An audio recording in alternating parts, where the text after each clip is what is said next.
are back with another talk segment here on Activated Mornings with Roleza and Dianna.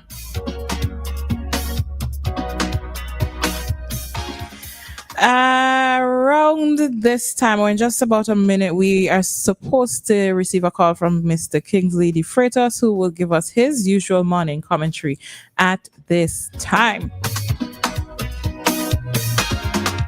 But wherever you are, we're hoping that you are doing well. We're hoping that you're doing better than you were doing 10 minutes ago, 5 minutes ago, 20 minutes ago, or half an hour ago. If you were in traffic when we were in our first talk segment, we're hoping that you moved a lot further than you were the last time. We really do hope that for you.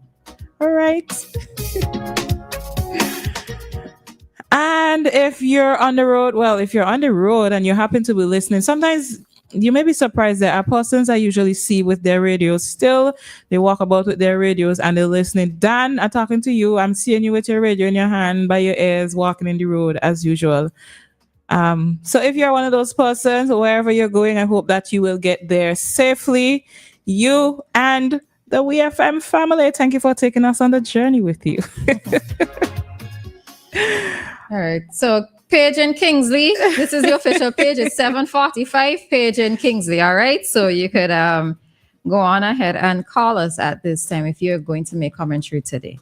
All right. I just looking through something here on Facebook, and sometimes you see people making strides in their life and you just start to smile when you look at them. And people is always be like, why are you posting this on social media? Why are you letting people know your business and that kind of thing? Listen, for some of you, you don't post everything, right? But you can post things, and trust me, there are persons out there who are looking back and smiling and they're proud of you, right? There's somebody I just looked at and I'm just seeing the strides that he's making with his business, and I'll probably tell him, maybe I would tell him, right? There's nothing wrong with telling persons, but I'm just happy, I like when I go through people's stuff and I see the progress that they're making in their life. It gives me a smile, so yeah. Oh, look at him, please. All right. Hi, Kingsley. Morning. Yes, I'm surprised. Because I was here talking the whole time when they realized you was going to call. Morning.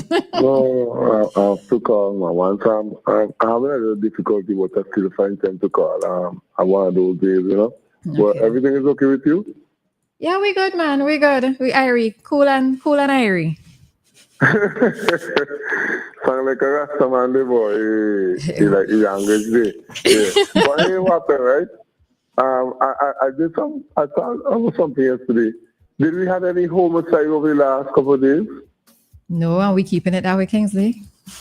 But that's good, right? That's good. So we have something to be proud of. Vincent has proven that after the triple homicide in Belmont that we could leave ourselves and observe and see what's taking place. But as a taxi driver, right, I drove a gentleman yesterday and he told me he was coming to Nixon again to see the commissioner of police. And, I have to quiz him. So I asked him why. He said that they're doing a survey in the Caribbean to determine what causing the issue of homicides and killings. And, he asked one of the questions, but like I say, I have to be mindful when I'm answering questions from persons who come in to do a survey. So I kept it real, and I said it to him that things are happening, but Vincent has the ability to make an effort, and this week should show that we are doing what we should do to make sure that we keep the homicide rate at a considerable rate, because he was concerned that what's taking place in Jamaica, in Trinidad and Tobago, and to a lesser extent these parts of the Caribbean. But he was just making an observation that he wanted to know if it was drug related or if it was domestic.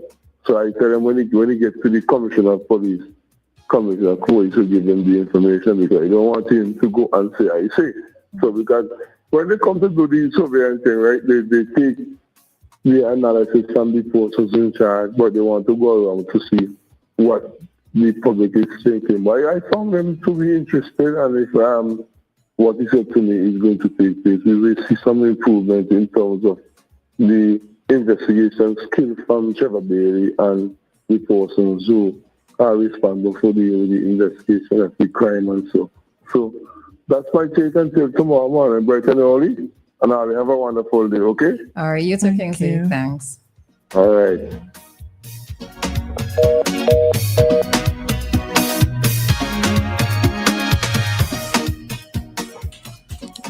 Right then, and that was Kingsley DeFreitas with his commentary this morning.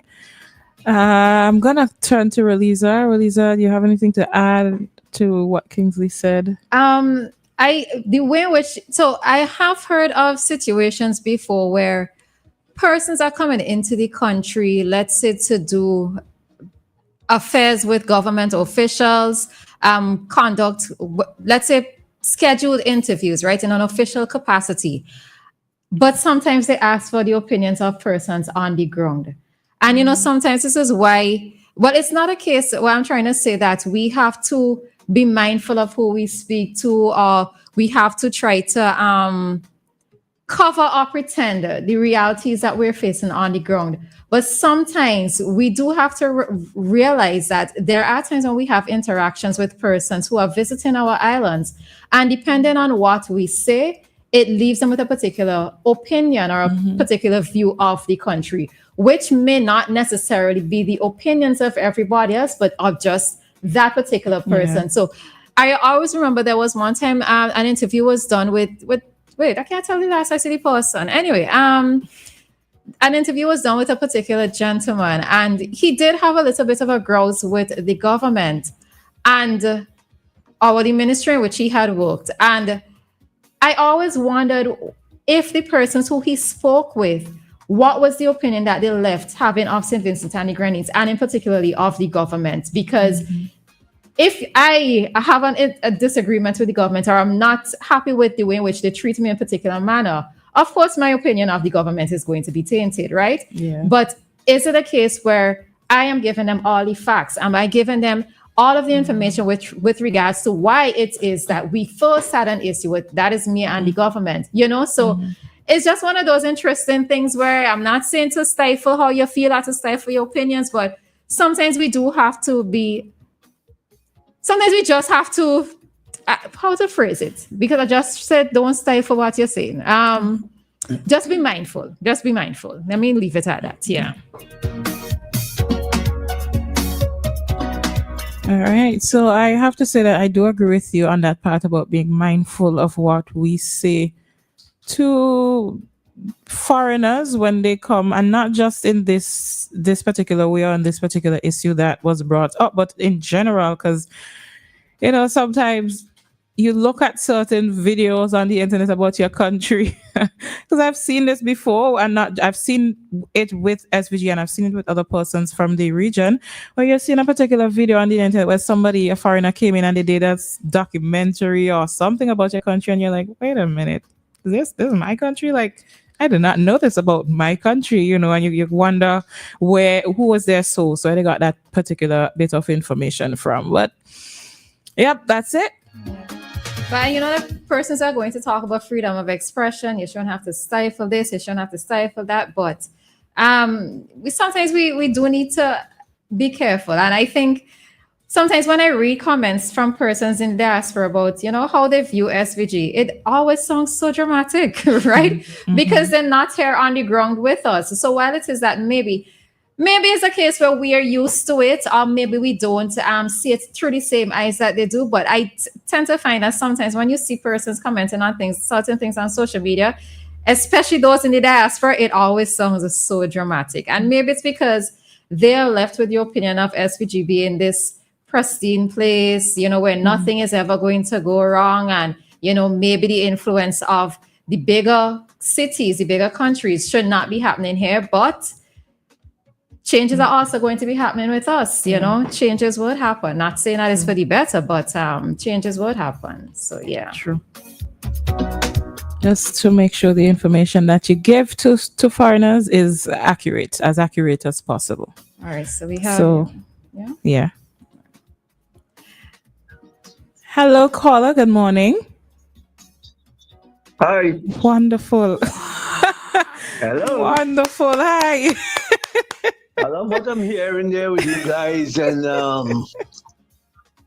people come into this country and interviewing certain people. All you got to realize, is that we all live in our own different brackets, so to speak, right? And what people would say is how they feel about certain things. How do you make that right? Yes, I could understand. There's some countries who are very cautious about what they promote or say to outsiders, visitors, and so on. But the world today is so open up, freedom of expression. And I think it is important that whoever comes to our shores, they interview whoever they want to interview. And, they come to their own conclusion or whatever. If those who are here are not happy and satisfied, well, do something about that to correct it. Because sometimes some of the things that are being said are false, and sometimes some of the things that are being said are true. So you can't look at this from with a one eye sort of vision. You have to look at it with both eyes and that sort of thing, if you understand what I mean by that. Because we all live here, and I would like someone to categorize how we live in this country for me. Who are the big shots, so to speak? Who are the middle class, so to speak? Who are the poverty-stricken, so to speak? Who are just living above the poverty line, so to speak? When you can give me a detailed, a detailed account of all of that, then I will have to go along with, what is being said and so on. If you can arrive at a conclusion. Thank you. All right. Thanks, Dave. All right. So I do see the point that Dave is raising. And one of the things is, of course, governments would try to paint or institutions or whoever would try to paint a glossy picture of things, but the persons on the ground would give you the raw truth, right? But even in giving that raw truth, it shouldn't be. I don't know how to phrase it, because either way how I phrase it, it might sound like contradicting myself. So yeah, let me leave that. All right. Okay, then. So can we take some comments? If we don't have any comments from any of our listeners, then I think we will head out of this segment. And in just a few minutes at 8:05, we have our foreign policy in focus. So if that be it, we be out. That's it. Oh, we have a caller. So let's take the caller. Hello, caller. Good morning. Good morning. The problem with people who is giving information, they might not necessarily have all the information to give.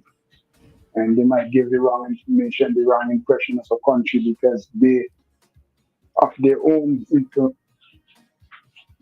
without their full knowledge, they might be giving out information that is not correct, not truthful, and all the things. Sometimes people do things because they don't like the government, they don't like the person who's in charge of the police station, they don't like the person who they work for. So sometimes people put the personal feelings when they're giving out information to things. Trust me, not everybody is going to be rosy with the government. It's not everybody is going to be rosy with the opposition. It's not everybody is going to be rosy with people. So, to me, if I'm coming to a country then yes, I would like to talk to the local people, but I'll have to take the information I get from the local person and the person who's in charge, and try and see where in between there's the truth. You know what I mean? Because, if I put my personal feelings on everything, it might not be good, or it might be too good. You know what I mean? Mm-hmm. So sometimes personal feelings that get in the way of truth. And that's our biggest problem. Just another time we take our own personal feelings and assume it to be the truth.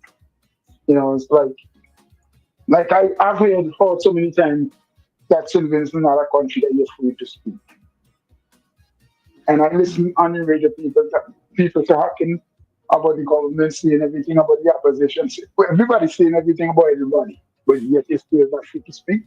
You understand what I'm saying? So if I come to a country and you tell me you're not free to speak, but then I listen on the radio and hear people speaking about the opposition days, the government days, this, that, and people talking other people business that they don't even know nothing about.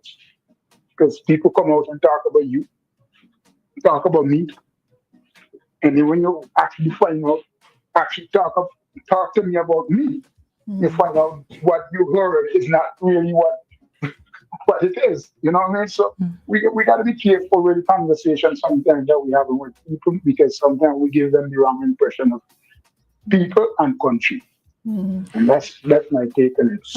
All right, thanks, Kojo. All right.